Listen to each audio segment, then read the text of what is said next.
Bienvenidos, buenos días a todo el Perú, Fátima querida. Me estaba un poquito distraído, ¿cómo estás? Bueno, feliz de estar con todas las personas que siempre se conectan a nosotros y sobre todo, muy importante ha sido este inicio del gran simulacro multipeligro que hemos vivido a las 10 en punto de la mañana y hemos visto muchísima participación. Sí, y eso es algo muy bueno porque de verdad la gente se ha involucrado y ha participado de este simulacro y hoy día tenemos un gran programa que va a hablar mucho sobre la prevención. ¿Qué te parece si arrancamos? Esto es Conecta Perú.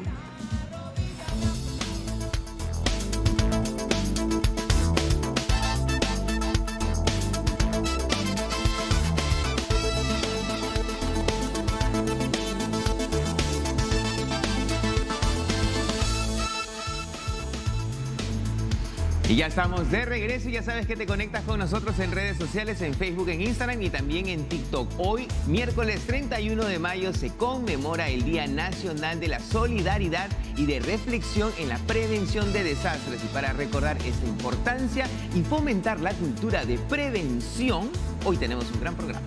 Bueno, y quiero decirles que hoy vamos a conversar sobre este tema tan importante con Felipe Parado. Él es miembro del Consejo Directivo del Centro de Estudios y Prevención de Desastres, quien nos va a ayudar a resolver un montón de dudas que tenemos y, por ejemplo, sobre todo, cómo educarnos en la cultura de la prevención, en qué momento debemos de empezar y cómo hacemos que esto sea permanente en el tiempo, porque no sabemos en qué momento podemos vivir una situación de emergencia. Y ante la alerta de un fuerte movimiento sísmico, ¿cómo debemos actuar? ¿Qué debemos hacer? ¿Cómo saber si estamos en una zona de riesgo? Hoy lo conoceremos y hoy conversaremos sobre ello. Bueno, y ya saben que siempre aquí en Conecta Perú queremos rendir un homenaje a esos peruanos que nos hacen sentir orgullo. Y hoy en nuestro Orgullo Peruano estaremos conversando con la montañista peruana Flor Cuenca, quien conquistó otra vez el Himalaya y sin la necesidad de oxígeno artificial. Bueno, hoy nos vamos a conectar con esta experiencia que es un ejemplo para todos nosotros de que todo se puede lograr. Y por supuesto estaremos hablando con Flor Cuenca desde Nepal.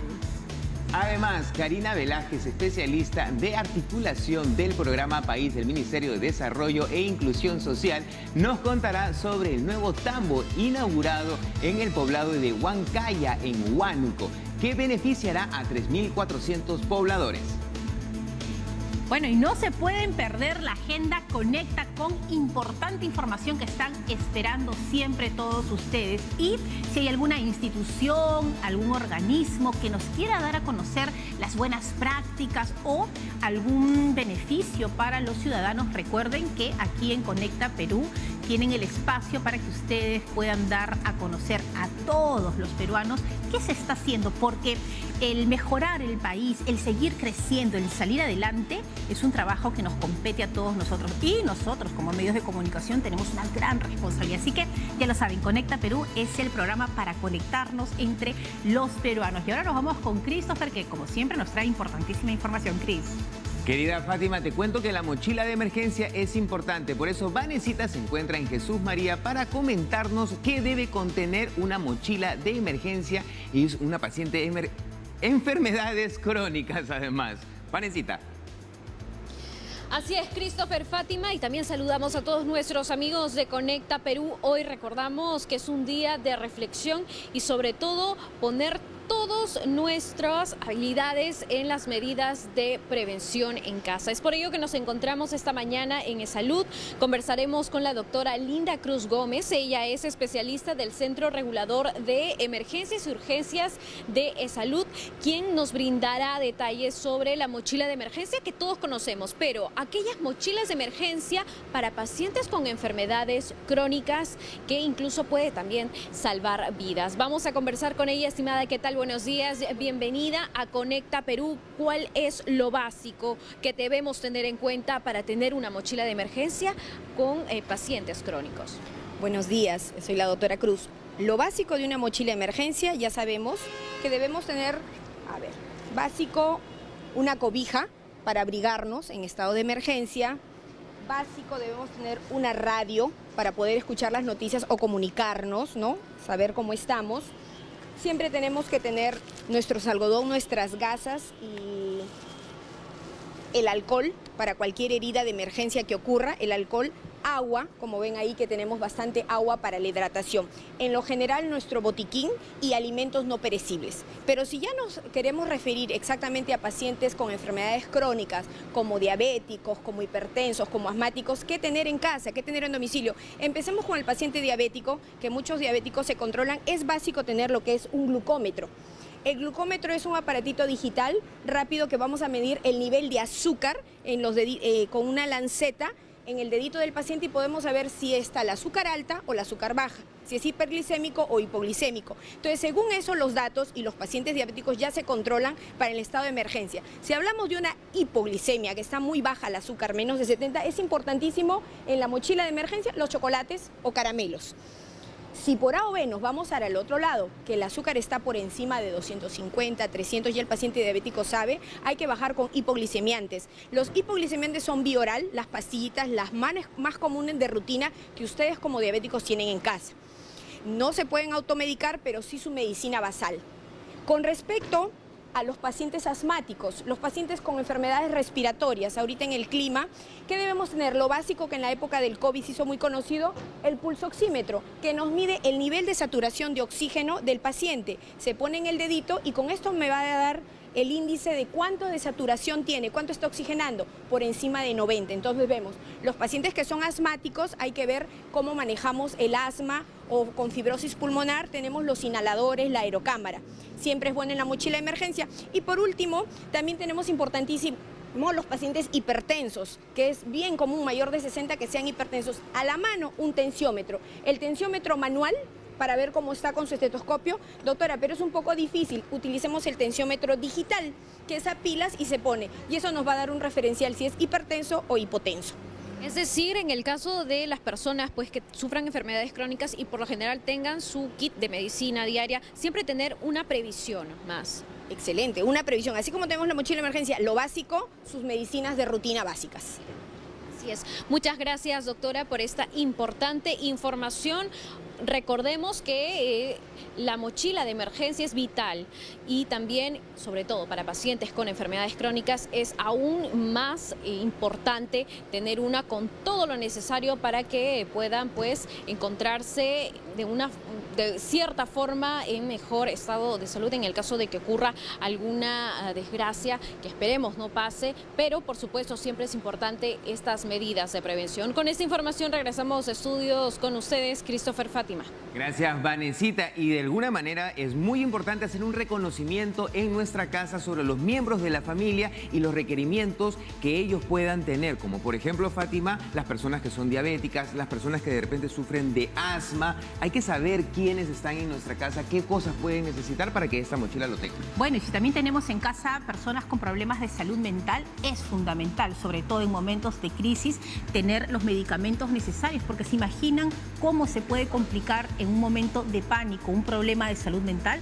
Por eso es fundamental tener también una pequeña mochila con medicamentos de acuerdo a lo que está pasando cada familia y así evitar situaciones mucho más complicadas. Que además estos alimentos y estas medicinas se puedan afrontar en los primeros días de cualquier tragedia. Eso es lo importante, así que hay que tener una mochila. De hecho, nosotros vamos a armar ahora nuestra mochila, la mochila de aquí de Conecta, para que ustedes también puedan saber un poquito qué cosas se deben de hacer, cada cuánto tiempo se tiene que ir cambiando los elementos que tenga esta mochila. Ahora lo vamos a conversar aquí en el programa. Muy bien, nos tenemos que ir a una pausa, no se muevan, tenemos muchísimo hoy aquí en Conecta Perú. Volvemos.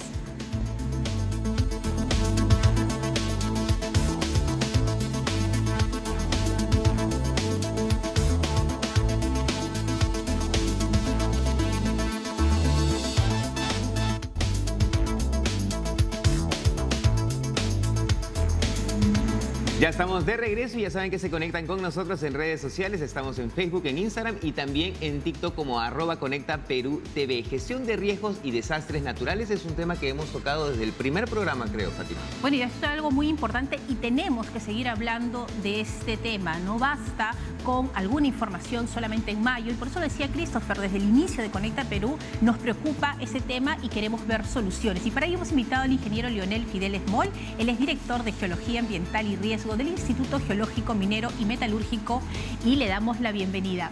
Un placer tenerlo aquí en el programa. Bueno, muchas gracias por la invitación y un saludo a todos los televidentes a nivel nacional. Quisiera pues iniciar esta conversación para decirle que los desastres no son naturales. No Por son favor, naturales. Métanse eso en la cabeza. Ajá. Todos los que nos están escuchando, los que nos están viendo, los desastres no son naturales.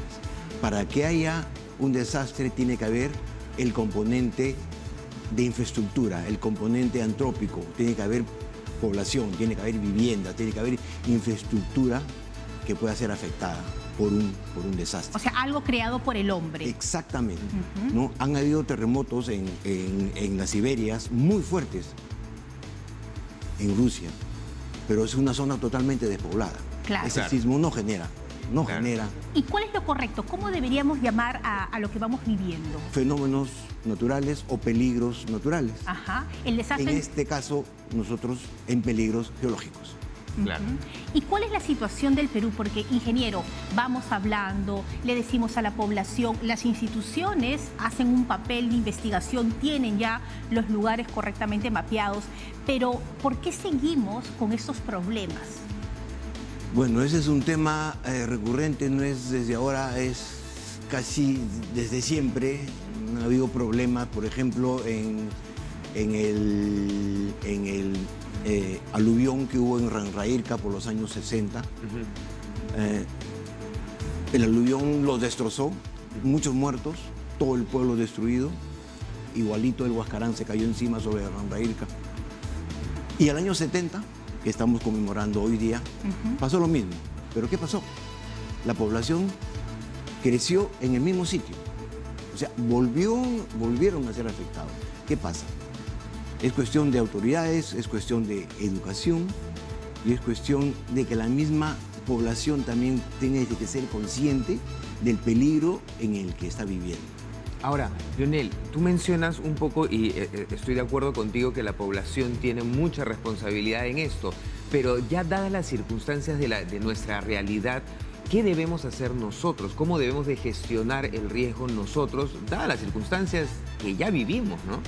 Claro, ese es el problema que tiene que ser solucionado dentro de la gestión de riesgo de desastres. Nosotros, como institución científica, que ponemos sobre la mesa los peligros geológicos que pueden ocurrir en el territorio nacional, fallas activas, volcanes, movimientos en masa, aluviones, eso lo ponemos sobre la mesa. Estamos trabajando en eso, ya hemos terminado casi todo el país, estamos ya ahora yendo a unas escalas, o sea, mayores, escalas de detalle. Nosotros ponemos el peligro, pero la responsabilidad ya viene de las instancias mayores, gobiernos locales, gobiernos regionales, INDECI, CENEPRED, tienen que estar ahí viendo toda esta situación. Entonces, el tema está ahí, el tema está, ¿quién le pone el cascabel al gato? Claro, ahora... ¿Quién dice qué hay que hacer para que la población esté ahí? Nosotros continuamente hacemos presentaciones de nuestros trabajos, talleres, con escolares, con todo el mundo. Pero por cuestiones presupuestarias esto no es sostenible en nuestra institución. Claro, se da cada cierto No tiempo. puede ser, no es sostenible. Claro. Hay un momento en que paramos, nos vamos a otro lugar y la gente vuelve. Lo que tenía ya en la cabeza se va olvidando, ¿no? Claro. Entonces, ese es un tema que hay que manejarlo bien. Es un tema bastante complejo. Le doy un ejemplo ahora. Simulacro nacional. Simulacro nacional, me parece que es solo las instituciones públicas y privadas, ustedes, salieron a la calle.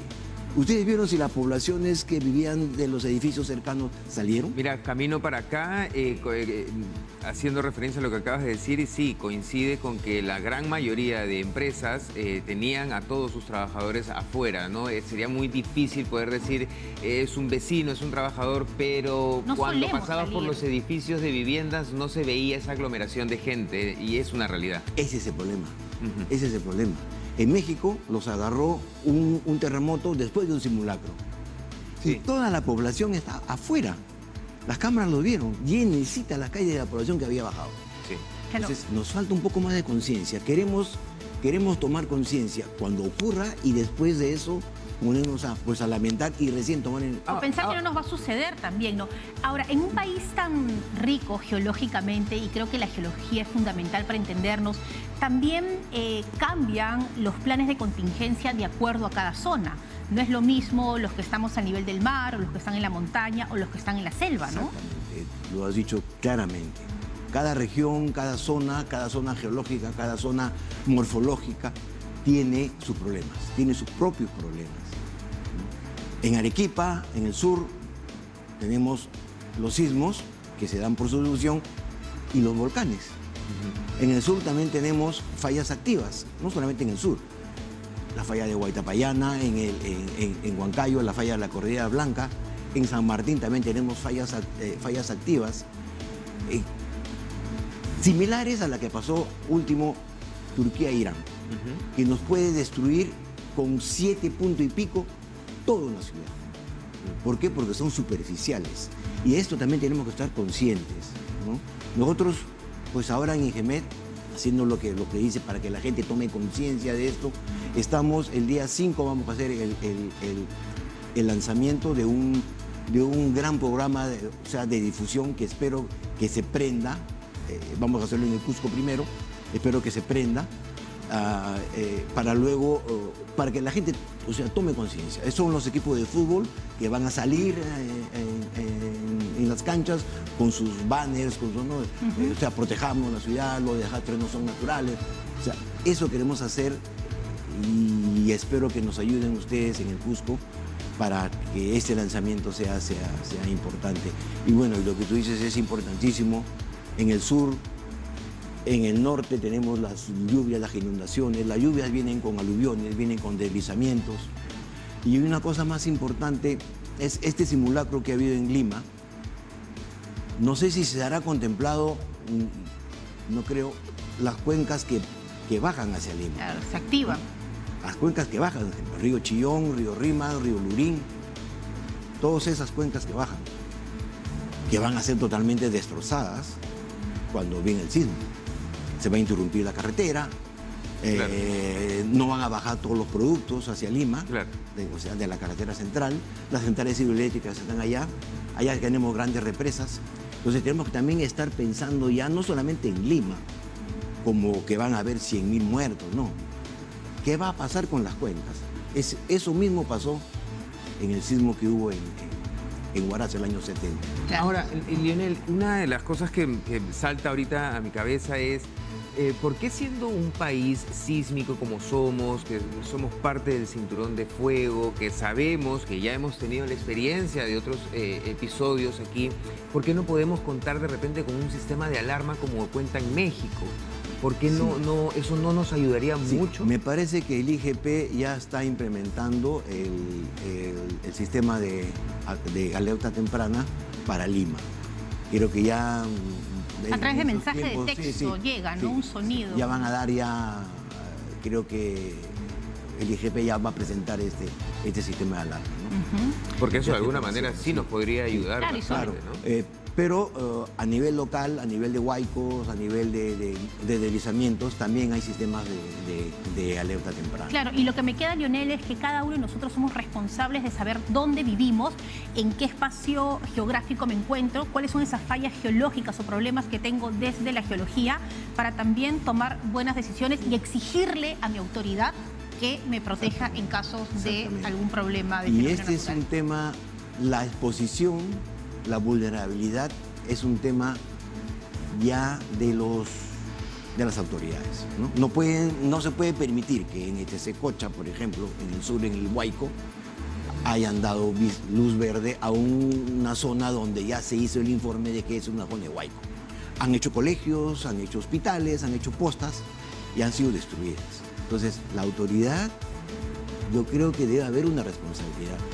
Yo creo que debe haber sanción para las autoridades que hacen este tipo de... Claro que sí. Y por lo pronto lo que nos queda a la sociedad es tener todo lo que se pueda en sistemas de prevención para que este desastre, que ya sabemos que nos va a tocar en cualquier momento, no nos haga tanto daño. Muchas gracias por tu visita, Lionel. Gracias a ustedes.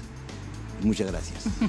Bueno, y lo que más queremos es a nuestra familia, y una manera de cuidarla es justamente entendiendo dónde vivimos y también exigir a nuestras autoridades que nos protejan. Nos vamos a una pausa. Nos vamos al corte y ya regresamos.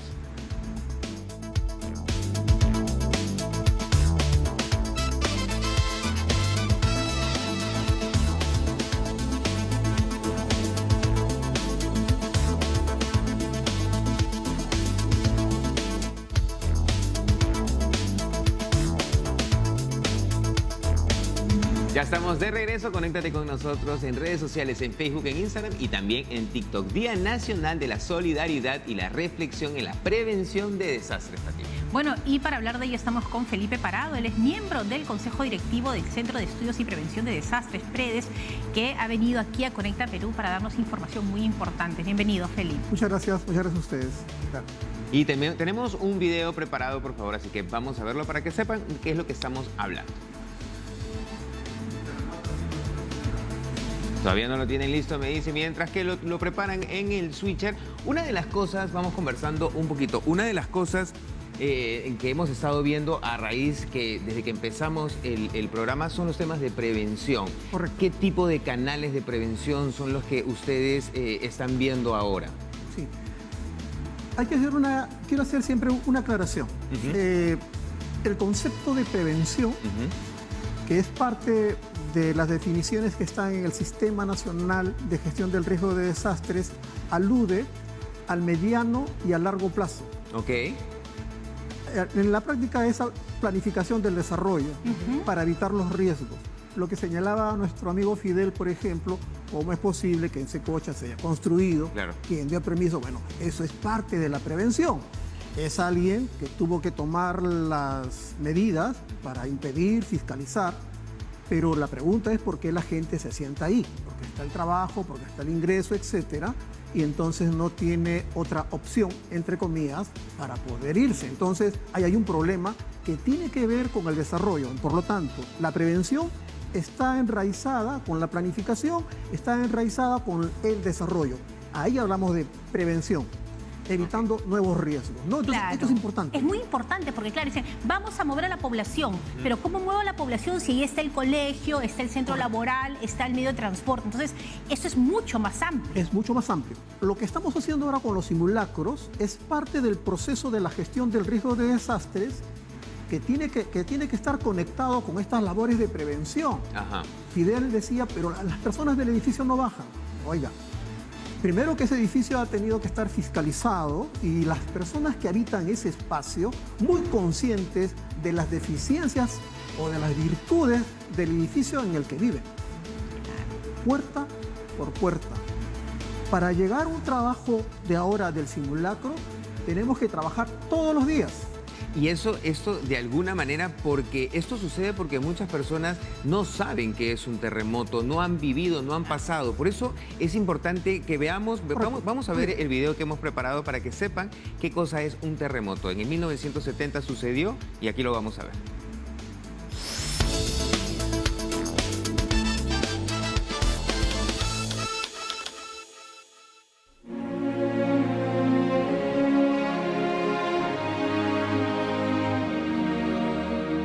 Un día como hoy, en 1970, el Perú fue azotado por uno de los desastres naturales más devastadores en la historia. Un terremoto de magnitud 7.9 sacudió la región de Ancash. Este movimiento sísmico desencadenó una serie de avalanchas de nieve y rocas en la Cordillera Blanca y la Cordillera Negra, dos importantes cadenas montañosas de la región. Estas avalanchas descendieron hacia los valles de las ciudades cercanas como Yungay y Ranrajirca, sepultando a poblaciones enteras bajo toneladas de tierra y escombros.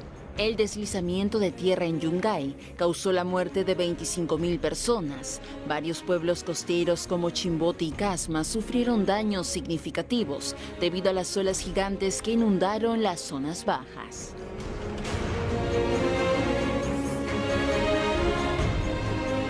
Se estima que el terremoto dejó un saldo de 70.000 personas fallecidas. 2 años después del terremoto, en 1972, se dio el primer paso en la gestión del riesgo de desastres en el país, al crear el Sistema de Defensa Civil y predecesor del que sería el Instituto Nacional de Defensa Civil, encargado de proteger a la población a través de la previsión de daños y la rehabilitación en casos de desastres. Es así que a raíz de la tragedia se designa el 31 de mayo como el Día Nacional de la Solidaridad y Reflexión sobre Desastres Naturales, donde se rinde homenaje a las víctimas del terremoto y en el que tiene lugar uno de los 3 simulacros nacionales multipeligro que se desarrollan cada año.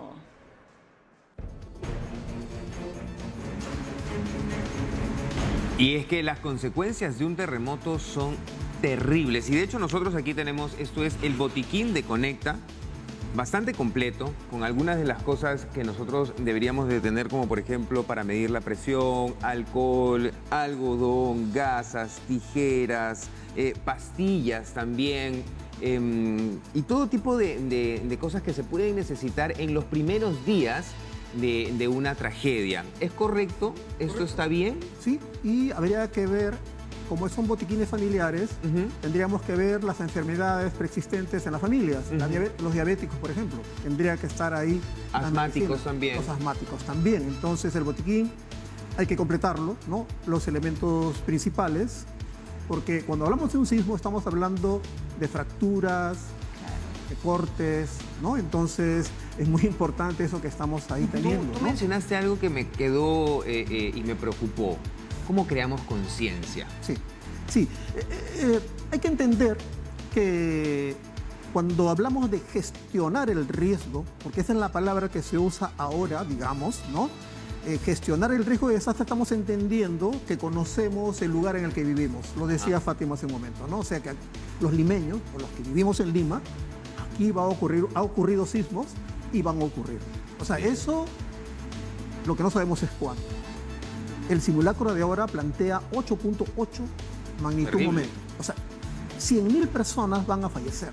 O sea, es lo mínimo que se ha establecido, de acuerdo a los estudios, es un estudio, son cálculos que se hacen, más o menos, ¿no? O sea, 100.000 personas. Ya dime, ¿qué vamos a hacer con 100.000 personas que a los 4 días se descomponen? ¿Ya tenemos respuesta para eso? Claro.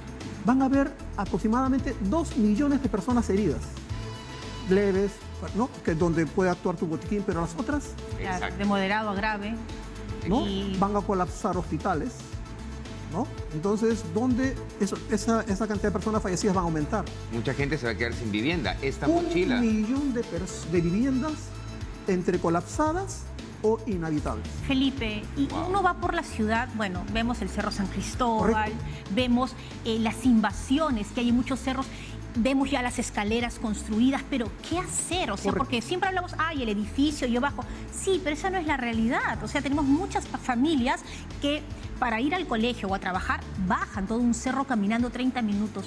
¿Qué hacer en ese momento? Mira, esto que estamos haciendo hoy y esta reflexión y en este día es muy importante porque nos permite intercambiar esto. Pero la pregunta sigue estando presente. El cadáver sigue muriendo, porque de esto venimos hablando años. Sí, claro. ¿No? Y mientras hacemos estas acciones muy loables, muy pertinentes, mucho esfuerzo que se viene haciendo, mientras tanto, paralelamente, el riesgo se sigue construyendo todos los días. Oye, ¿cómo se entiende esto? Entonces, el planteamiento que hay, y está ya escrito, hay documentos, hay planes, creo que de eso no nos podemos quejar. Sí. Como bien lo señalamos todo ahora, la pregunta sigue pertinente, ¿cómo implementamos eso? Por lo tanto, entonces aquí hay se habla de muchas cosas, desde voluntad política, ¿no? Desde profesionalizar las personas que trabajan en este tipo de cosas. Por ejemplo, ¿qué tenemos? Puedes trabajar muy bien con un gobierno local. Nosotros, por ejemplo, estamos interviniendo ya, va a ser 3 años, en 6 distritos de Lima. Villa María del Triunfo, Villa El Salvador, San Juan de Miraflores, Comas, Puente Piedra y Los Olivos. Oye, hacemos un trabajo intenso con la gente, ¿no? Estamos ahorita apoyando el simulacro en los barrios. ¿no? Identificando las zonas, etcétera, mejorando algunos aspectos de la seguridad. Pero son 6 distritos, y es puntual. Y el alcalde y los alcaldes nos apoyan y participan. Cambia la gestión, los proyectos se acaban y volvemos a empezar a cero, en cero. Los documentos, las experiencias, las personas capacitadas quedan a un costado y no hay una continuidad. Esa podría ser una respuesta.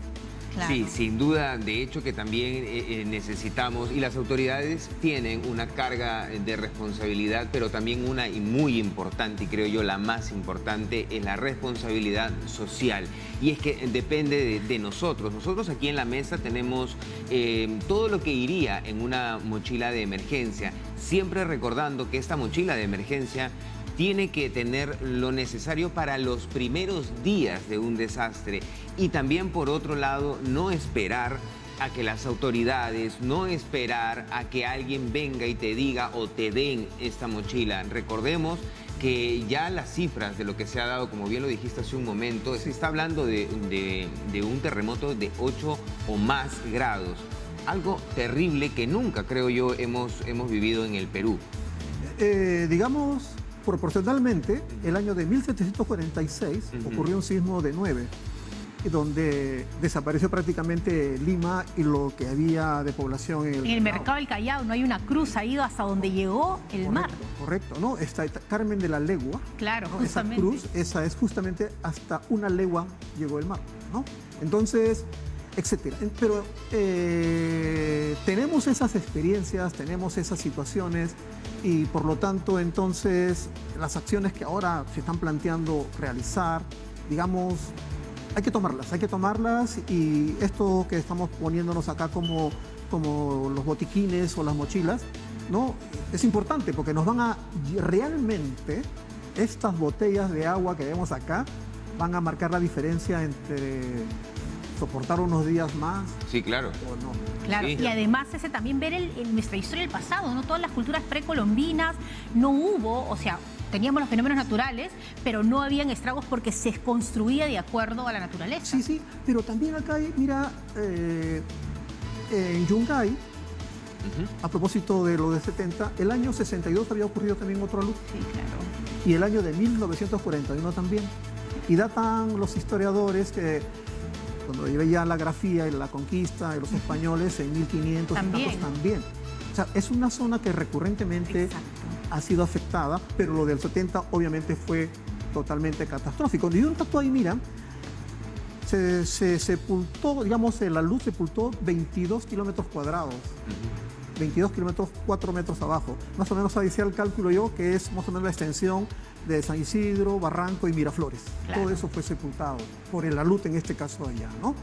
Entonces, y hubo una pérdida en esos momentos de todo lo que ocurrió de 500 millones de dólares, que al cambio actual son más de 30.000 millones de dólares, claro. que es lo que calculan que de ocurrir un sismo en Lima estaríamos perdiendo, digamos, en todo lo que significa. Y la los daños. cantidad de vidas que también se Claro, estarían claro que perdiendo. sí. Felipe, muchísimas gracias por estar con nosotros. De alguna manera sí nos has puesto bastantes puntos sobre las IES, sobre este tema, y hay que prevenir, y está en nosotros poder hacer la mochila, poder tener un botiquín y poner en salvaguarda a nuestra familia. Bueno, y a las municipalidades, no dejen de pedirle ayuda a Predes, que tiene todo el trabajo ya listo solamente para ejecutarlo y que necesita una voluntad política de cada una de las municipalidades. Esperamos que cuando venga Felipe otro día nos diga, ya no somos 6, somos más de 40, y así seguir avanzando por todo el Perú. Muchas gracias, Felipe, por estar acá.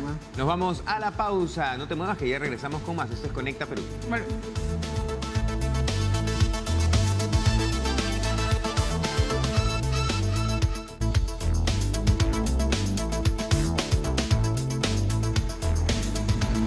Y ya estamos de regreso y tú ya estás conectado con nosotros en redes sociales, en Instagram, en Facebook y también en TikTok, @ConectaPerúTV. Montañista peruana que conquista el Himalaya sin oxígeno artificial, mi querida Fátima. Bueno, y está conectada con nosotros desde Nepal. Ella es Flor Cuenca y es nuestra peruana que nos llena de orgullo. Flor, ¿cómo estás? Bienvenida a Conecta Perú.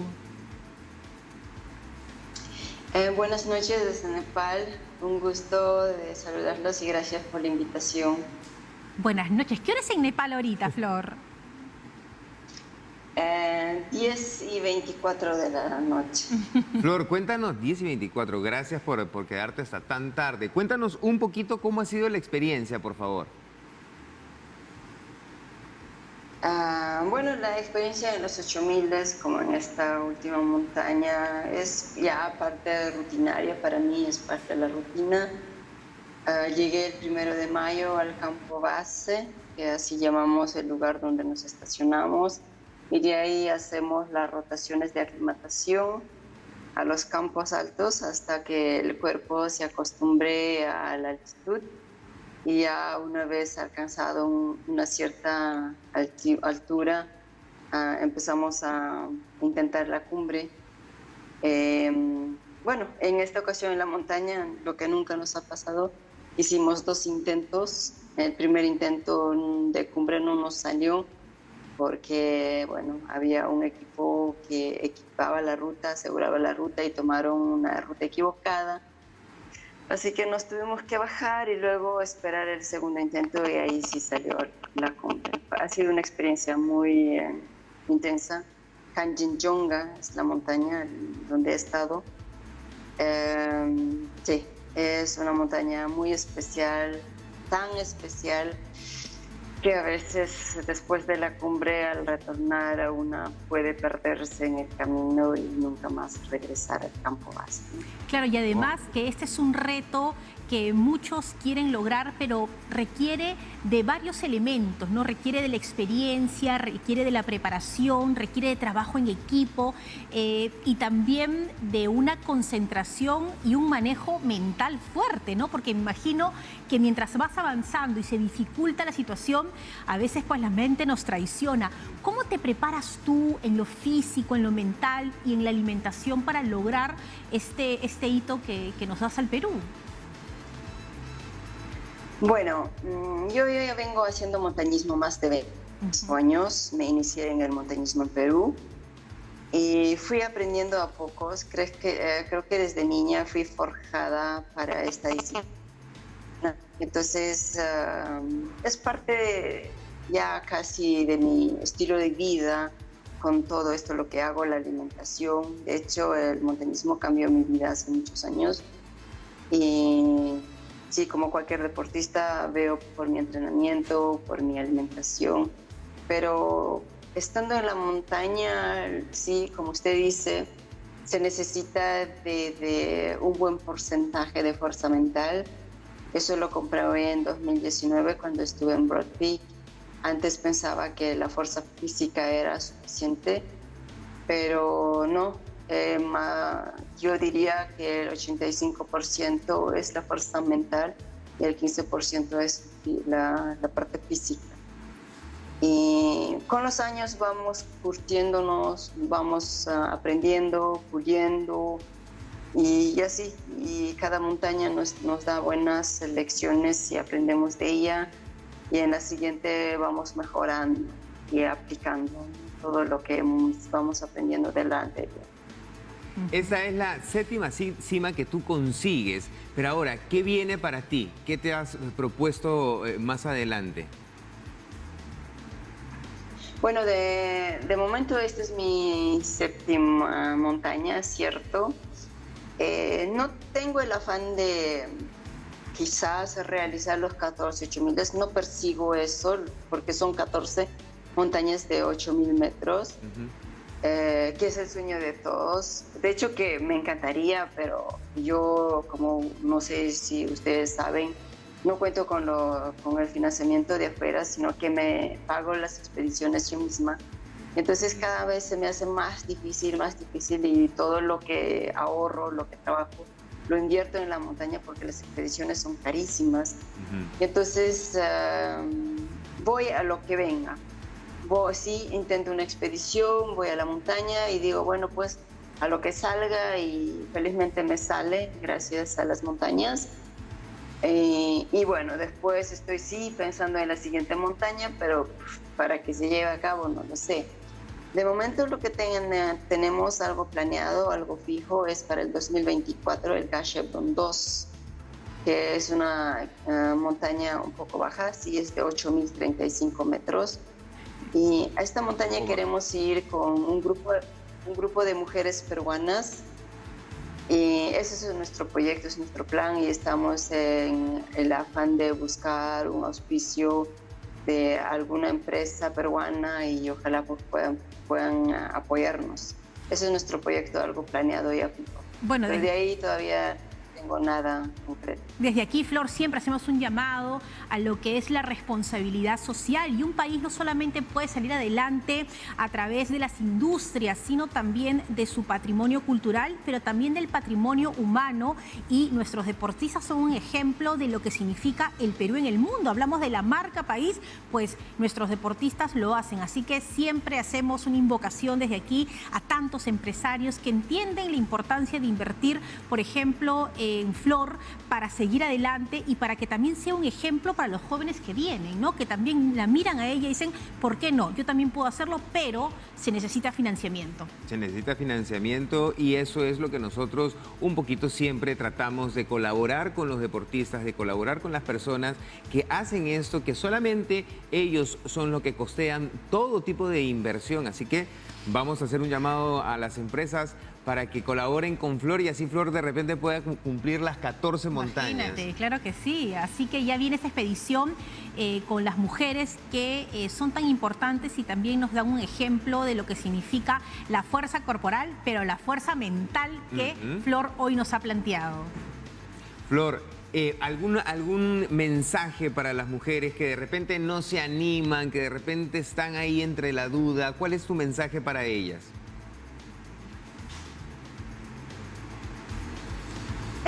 Bueno, quizás no solo en el montañismo, que en la vida cotidiana. Creo que todos tenemos una montaña de 8.000 por ascender.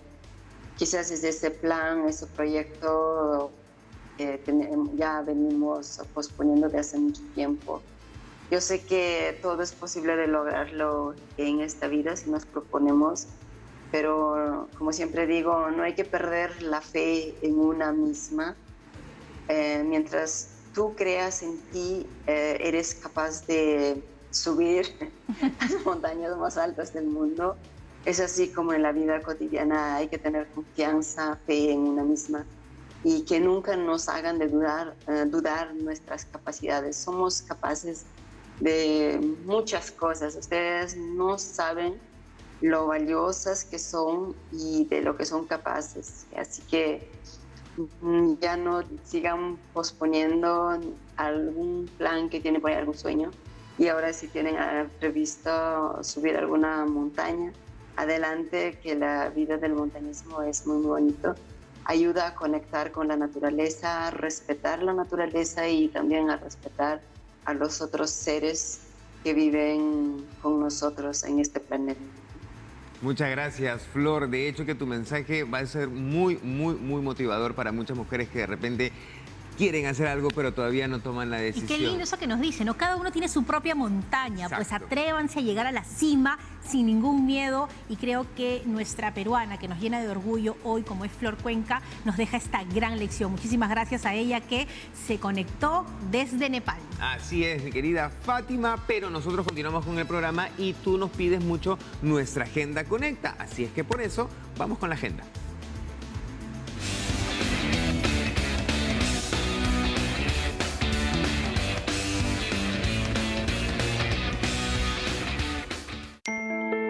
Pronavec te invita a postular a la beca Generación del Bicentenario 2023, dirigido a profesionales con alto rendimiento académico de bajos recursos económicos. Se otorgarán 150 becas integrales para que los ganadores estudien una maestría o un doctorado. Tienes hasta el 28 de junio.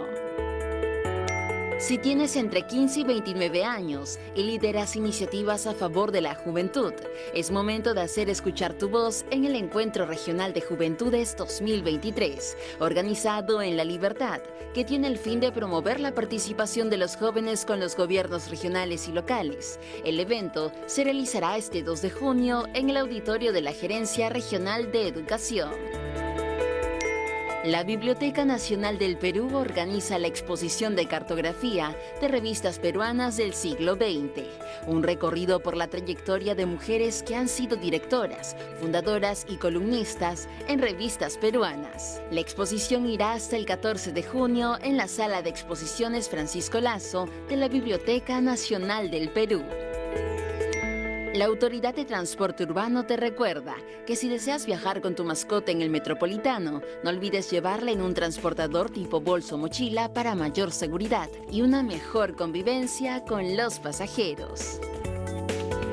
Para más información, síguenos en nuestras redes sociales de Facebook, Instagram y TikTok como Conecta Perú TV.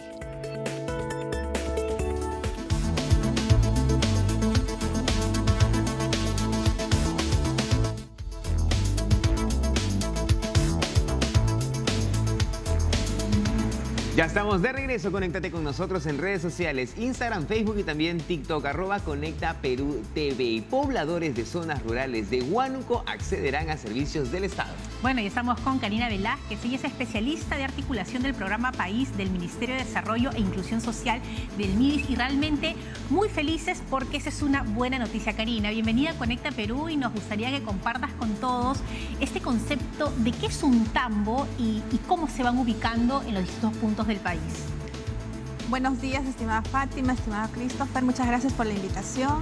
Bueno, el Programa Nacional Plataformas de Acción para la Inclusión Social del Ministerio de Desarrollo e Inclusión Social nació antes con el Programa Nacional Tambos, ¿no?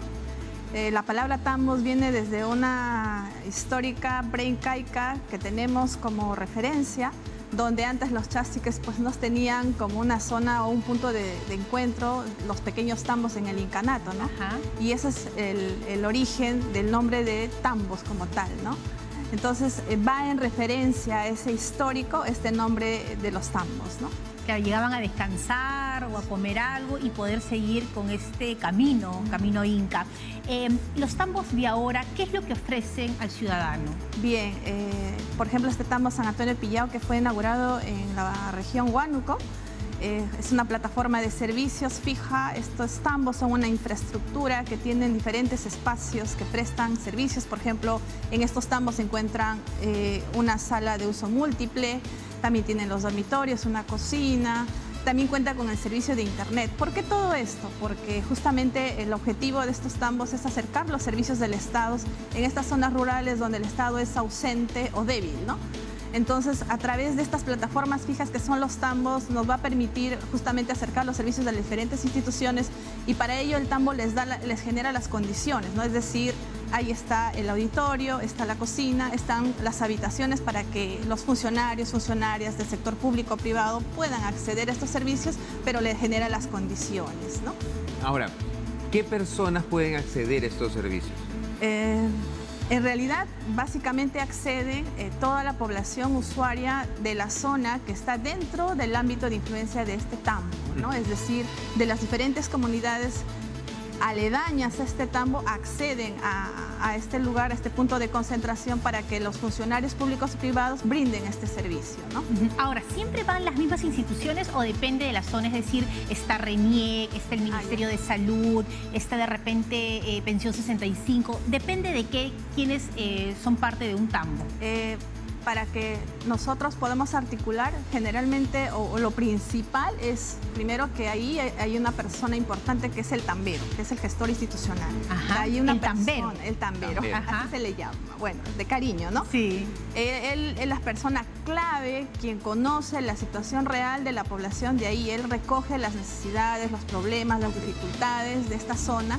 Y una vez que él recoge, identifica, ya coordina con las comunidades, pero también articula con las instituciones, tanto públicas o privadas. Es decir, si él encuentra una necesidad o una potencialidad, articula con la institución que corresponde para que justamente esta institución pueda trasladarse y preste sus servicios a esa población de esa zona donde está situada el tambo. ¿Y este tambero es parte de la comunidad o es alguien que envían como un administrador, como...?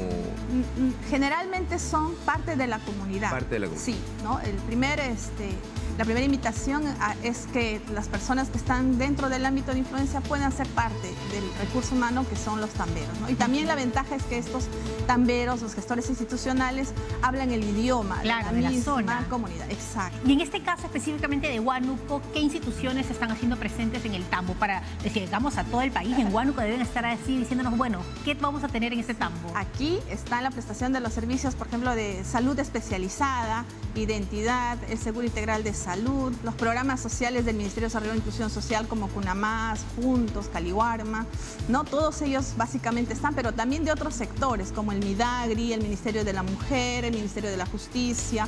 Es decir, es un trabajo bastante articulado, bastante conjunto, donde justamente el objetivo es acercar los servicios del Estado a esta población de este tambo. ¿Cuántos años ya tienen los tambos? Los tambos, bueno, tienen desde el nacimiento de 2013 que surgió y bueno, ahora el 2017 fuimos transferidos al MIDIS y bueno, más o menos en promedio de a 8 años, ¿no? Y ahora, por ejemplo, este último inaugurado, este último tambo, ¿a cuántas personas va a beneficiar?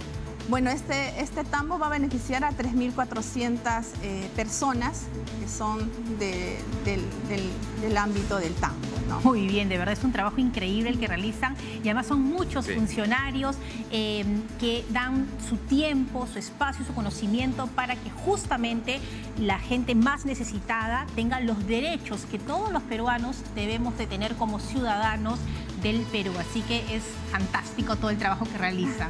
Muchas gracias, Karina. A ustedes, Karina. muchas gracias. Y el programa llegó a su final. Mañana nos volvemos a encontrar a las 11 en punto de la mañana para que te conectes con toda la información que tú necesitas. Hasta mañana, chao. Gracias, Cari.